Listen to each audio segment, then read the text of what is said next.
The United States needs to implement an energy code nationwide. Specifically, I am suggesting implementing the IECC 2015. Energy codes are much like building codes. So, building codes are implemented for commercial buildings such as offices and schools, and it's to ensure the safety and well being of the occupants. So, for example, a building code is going to regulate how many exits a building has. And so, the purpose of this is if you have a certain occupancy, you want to make sure that everyone can get out in case of an emergency, such as a fire. So, energy codes are currently implemented at a state, city, and county level. The popular model energy codes adopted by these jurisdictions are published by the IECC and ASHRAE 90.1. Many times, jurisdictions will adopt an energy code with amendments. And so, there are no required energy codes, like minimums, nationwide. So, basically, what I'm saying is New York jurisdiction, like the entire state, may say, we want an energy code, and then there are these books that are published that have requirements, and they can pick from the books, but there's not like the nation's not saying you must have IECC 2015 or better, or you must have standard ASHRAE point 90.1 or better.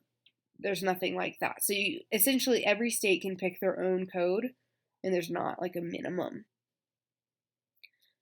So there are many issues with not having a single required energy code nationwide. So this graphic represents adopted energy codes state to state. So as you can see, it varies pretty drastically, and there are some states that have no requirements for energy at all. So as you can see here, Kansas has 0 energy requirements, and then California is probably the highest requirements energy-wise. California has their own energy code that they wrote themselves. So, like I was just showing you, IECC 2015 and ASHRAE 90.1. So, California actually doesn't adopt either of those. They wrote their own energy codes strictly for themselves. So, in addition, the energy codes that are adopted state to state vary from a compliance standpoint. So, this is very challenging for building designers such as architects and engineers. If a designer builds, so if you're an engineer or an architect and you're designing a McDonald's, so this is going to be something that's pretty repetitive. So you may design the exact same McDonald's in California as you do in Florida, which are both very they both have their own energy codes written.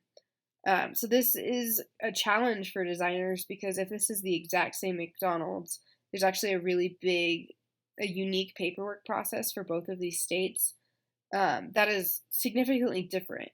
So you're going to have to prove that the amount of watts per square foot in your lighting system is a certain amount in California and the same in Florida. So you're actually going to have to vary this McDonald's quite a bit to meet the paperwork and the requirements state to state.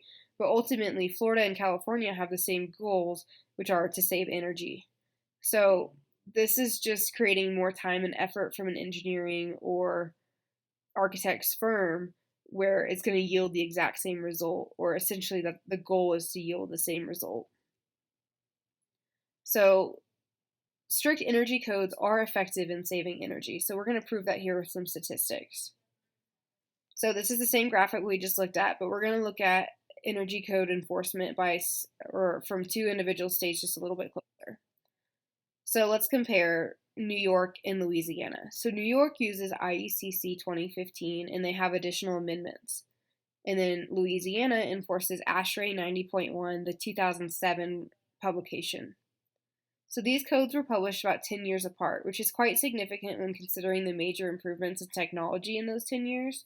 So, for example, LED light fixtures have become commercially available, whereas 10 years ago that was almost unheard of. And so that improvement is kind of a huge deal when considering energy codes. In addition, mechanical equipment has become significantly more efficient, and so those advances in technology are going to drive the energy code quite a bit, and so that makes a 10-year difference in publications pretty drastic. So with this knowledge in mind, let's look at how much energy these states are actually using. So this graphic here shows state to state how much energy is used per person.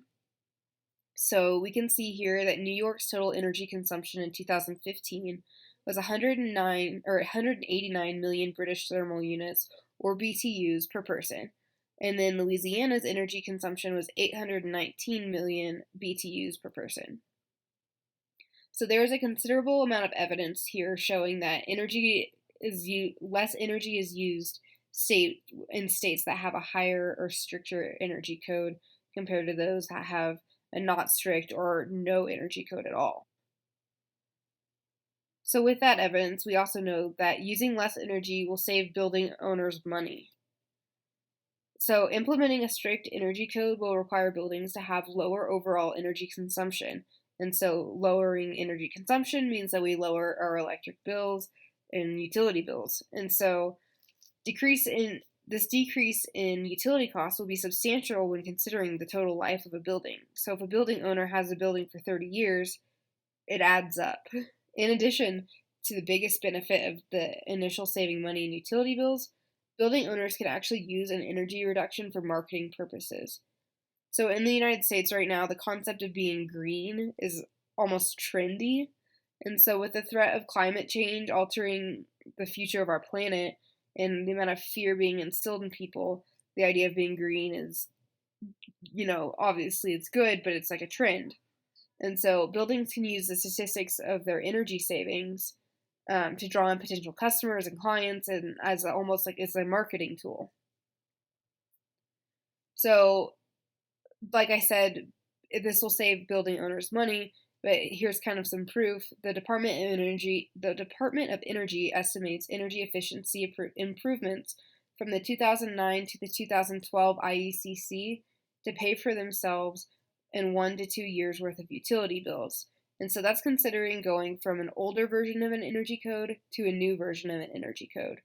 So in states such as Kansas, where there's no energy code required at all, if they're going to improve to using the 2015 IECC, you can only imagine how much money they will save in utility bills. So energy codes will contribute to keeping taxes low. Electric companies, especially in the United States coastal areas, will benefit from national energy code requirements. Due to the amount of people who live on the coast, the energy being produced from power plants just cannot keep up with the energy being consumed by residents. This has led to rolling power blackouts, most notably in California. This is also why electric utility rates in California differ depending on the time of day. So basically in California, during the day or like at nighttime when everyone in California is cooking dinner, your utility bill is going to be significantly more expensive than if like at 2 in the morning when really nothing's going on. So in short, coastal areas are running out of power and will need to build new power plants if the consumption is not reduced or maintained. So the money required to build a new power plant is very significant. So the money is going to have to come from somewhere and therefore taxes. So the fear of having to build more power plants is another reason for government incentive for energy efficient appliances. So like for example, if you go buy a water heater, that's energy efficient rather than just a older one. The government often offers rebates, and so this is kind of a reason why it's like raising taxes is not. Nobody wants to raise taxes, so this can be prevented by lowering energy consumption ways. So saving energy is essential to the future of our planet. In addition to significant financial savings by building owners and electric companies and ultimately taxes, the energy savings resulted in requiring the IECC 2015 nationally will begin to slow down climate change. So excessive energy use is no longer a concern for our children's grandchildren, but rather our own children.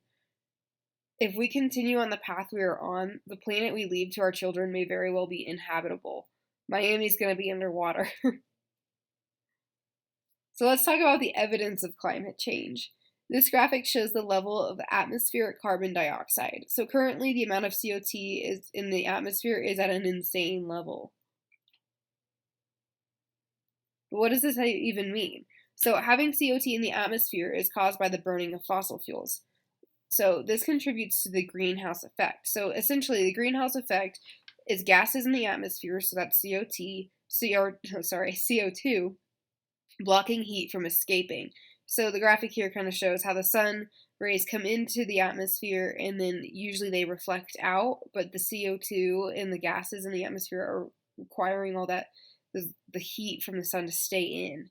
And so this is ultimately causing the temperature of Earth to rise, which is causing climate change. So what is the solution? Like how can we stop this from continuing to happen? So we need to reduce the fossil fuels being burned. So implementing a national energy code will not save all climate change problems, but is a large step in the right direction toward the reduction of energy use and ultimately the reduction of burning fossil fuels. So as of 2017, 18% of energy use is from the commercial sector, meaning the exact buildings regulated from my proposed energy code, the IECC 2015. By impacting the commercial sector, we have a chance of actually creating an overall reduction in energy use. It is no longer enough for individuals to consider turning off their water when they brush their teeth or just double checking that they turn the lights off when they leave. We need to take a bite out of a bigger piece of pie. We need to start taking the steps necessary in implementing a national energy code for commercial buildings. Energy codes need to be consistent state to state. This will benefit designers and ultimately occupants. Energy codes are proven to be effective, therefore worthwhile to implement. Also, using less energy will save building owners money by lowering utility costs. By not needing to build more power plants, using less energy will help contribute to keeping taxes low. And then finally, using less energy will help save our planet.